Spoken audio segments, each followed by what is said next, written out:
Welcome to Headphone News, International Edition for Sunday, March 30th, 2025. Concerns over U.S. immigration policies. Concerns are growing as travelers face anxiety over U.S. immigration policies. Muhammad Isanullah, a 20-year-old British citizen from Leicester, received a $3,000 scholarship to work at a camp in Minnesota this summer. However, recent incidents of travelers being detained or deported have made him rethink his plans. Strict immigration rules under Trump have left many questioning their ability to enter the U.S. without issues. In one case, a Lebanese doctor at Brown University was sent home despite having a valid visa after border agents found photos on her phone linked to Hezbollah. Similarly, Canadian citizen Jasmine Mooney was held for 12 days at the Mexican border while reapplying for a work visa. These experiences have prompted warnings from various governments, including a British advisory stating that citizens may face arrest for violating U.S. immigration rules. As a result, many travelers, like Canadian Pat Bastow, are seeking advice on how to manage these new challenges. The current atmosphere has created fear and uncertainty for international travelers, raising important questions about their rights and the future of tourism. CK Hutchison's port sale under fire. CK Hutchison Holdings Limited is facing scrutiny from Chinese state media over its plan to sell ports near the Panama Canal to a group led by BlackRock, an American investment firm. A post from the Weibo account Detention, linked to China's state broadcaster, raised concerns that this sale could jeopardize China's national interests, likening it to handing a knife to an opponent. This situation underscores the sensitivity around foreign investments in essential systems. On the same day, China's market regulator announced it would review the deal, signaling potential legal hurdles for CK Hutchison. Reports indicate the company has encountered delays in the sale process, but the deal isn't completely off the table. The quick removal of the critical post raises questions about how China manages foreign investments, highlighting the delicate balance companies must maintain in international dealings. Dissolution of USAID announced. The U.S. Department of State plans to dissolve the U.S. Agency for International Development, known as USAID, by July 1, 2025. This decision, part of the Trump administration strategy, aims to change how the U.S. gives aid to better align with national interests. Secretary of State Marco Rubio insists that foreign aid should focus on strengthening partnerships with key allies, arguing that USAID has strayed from its original purpose. Despite these changes, USAID will keep its disaster response teams to provide urgent help, like food and safe drinking water, during emergencies such as the recent earthquake in Myanmar. This move raises worries about ongoing projects and could affect U.S. relations with countries that depend on American support. Overall, it reflects a shift in U.S. foreign policy towards reducing spending and prioritizing national interests over traditional aid commitments. Protests in Istanbul over mayor's detention. Tens of thousands of people gathered in Istanbul, Turkey on March 29, 2025, to protest the arrest of Mayor Ekrem İmamoğlu, a key opposition leader and rival to President Recep Tayyip Erdogan. İmamoğlu was taken into custody on charges many believe are politically motivated. This protest, organized by the Republican People's Party in Maltepe, is the largest Turkey has seen in over a decade. Citizens expressed their anger over political suppression and economic struggles, waving Turkish flags and holding signs that called for justice. Since İmamoğlu's arrest, nearly 2,000 people have been detained, with 260 still in jail awaiting trial. Erdogan dismissed the protests as a mere spectacle and warned participants of possible legal repercussions. The political climate in Turkey remains tense, with growing calls for early elections as the CHP argues that the government has lost its legitimacy. UniCredit's bold move in the Italian banking sector. UniCredit, Italy's second-largest bank, has secured approval from the European Central Bank for its €14 billion offer to acquire Banco BPM, a smaller rival. This strategic move reflects a growing trend of consolidation in Italy's banking industry, which is rebounding from the financial crisis of 2008 to 2012. With rising profits driven by high interest rates, the environment is ripe for mergers and acquisitions. UniCredit's board is set to approve the necessary share issuance to fund this bid, following swift shareholder authorization. The Italian market regulator, Consub, is expected to clear the offer document soon, allowing UniCredit to officially launch the tender for Banco BPM.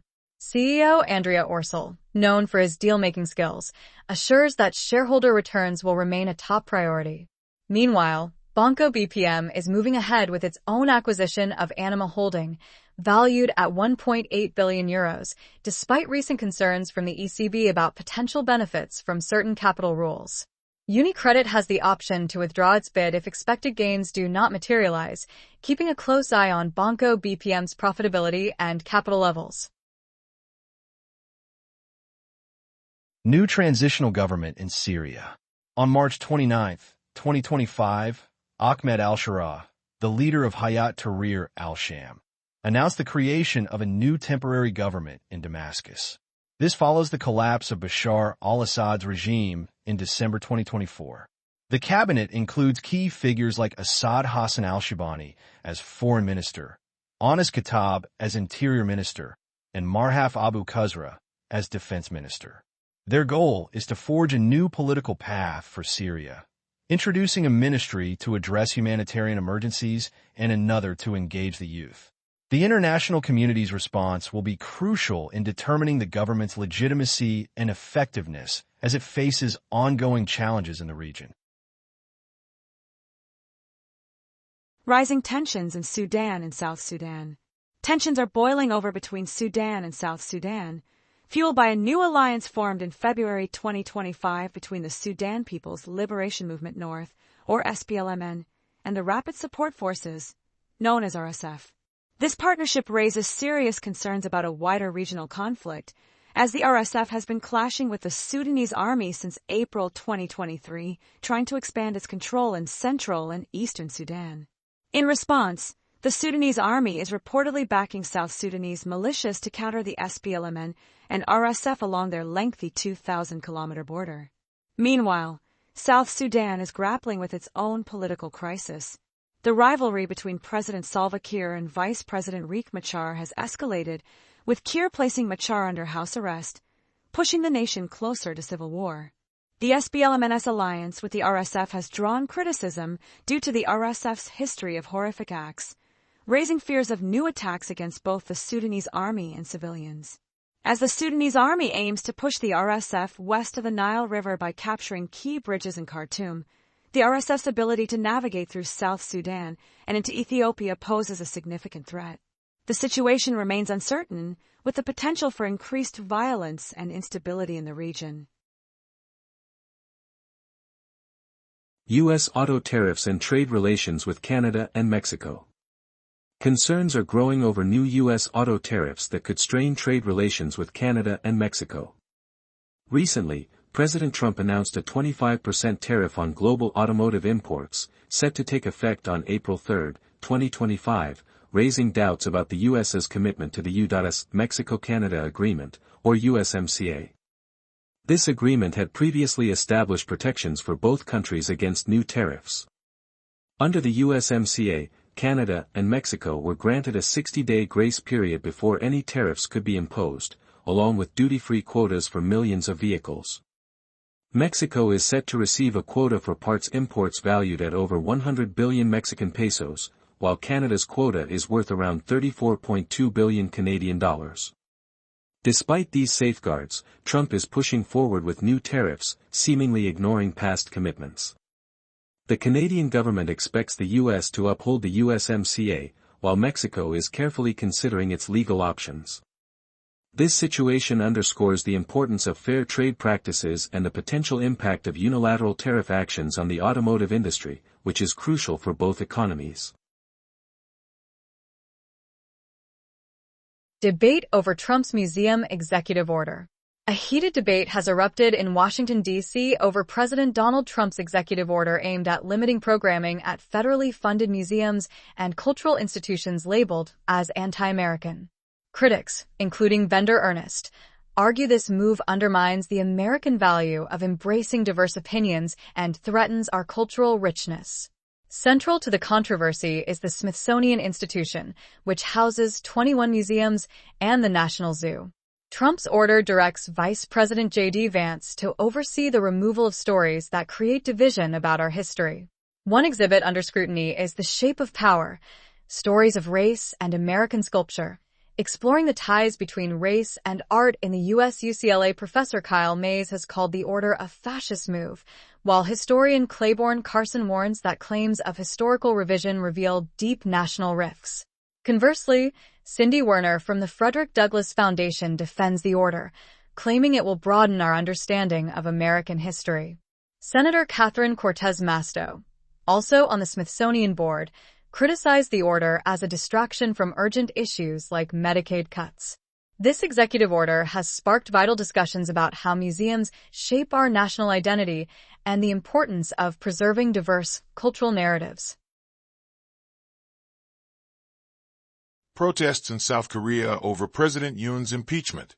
Massive protests erupted in Seoul, South Korea, on March 29, 2025. As hundreds of thousands rallied for and against President Yoon Suk-yeol. This unrest follows Yoon's impeachment by the opposition-controlled National Assembly, triggered by a controversial martial law decree from December 2022. The Constitutional Court is deciding whether to uphold the impeachment, with a ruling expected by June 2025. If upheld, a quick election will take place within 60 days to choose a new president. A recent Gallup Korea poll shows that 58% of people support Yoon's removal, revealing a deep divide in public opinion. The protests featured rival groups with political signs and flags, highlighting the country's political tensions. As the nation awaits the court's decision, the stakes are high, emphasizing the vital role of public involvement in South Korea's democracy. Dr. Peter Marks resigns from FDA amid misinformation concerns. Dr. Peter Marks, the top vaccine official at the FDA, has resigned, sparking concerns about the future of public health. In his letter to Acting Commissioner Sarah Brenner, he expressed serious worries about how misinformation is affecting vaccine safety decisions. Marks criticized the leadership for prioritizing misleading information over scientific facts, stating that meaningful dialogue with anti-vaccine advocate Robert F. Kennedy Jr. was not possible. This resignation coincides with plans by the U.S. Department of Health and Human Services to lay off 10,000 workers, which could severely impact public health services. Marks played a crucial role in the rapid approval of COVID-19 vaccines and is known for the initiative Operation Warp Speed. His departure has drawn sharp criticism from experts like Dr. Paul Offit, who argue that it allows misinformation to overshadow vital public health discussions. With a measles outbreak affecting over 370 people in Texas, the stakes are high. Marks' resignation highlights an urgent need for transparency and integrity in health policy. What does this mean for vaccine safety in America? Australia prepares for tariff talks with the U.S. Australia's Prime Minister Anthony Albanese is preparing for important tariff discussions with U.S. President Donald Trump. On March 30, 2025, Albanese expressed his eagerness for a one-on-one meeting to address upcoming tariffs that the U.S. plans to announce on April 2. These tariffs could significantly impact Australia, especially after Trump's recent tariffs on steel and aluminum, which affect Australian exports. Albanese noted that his government has been actively engaging with U.S. officials on these issues. The timing is critical, as these announcements coincide with a 5-week election campaign in Australia, culminating in a general election on May 3. This election will determine whether Albanese or Peter Dutton, leader of the Liberal National Coalition, will best handle U.S.-Australia relations and economic concerns. The outcome of these discussions could greatly influence Australian businesses, particularly those in the steel and aluminum sectors, as issues like the cost of living and price gouging by supermarkets take center stage. That is all the news for today. Thank you for listening to today's Headphone News. News summary brought to you by AI.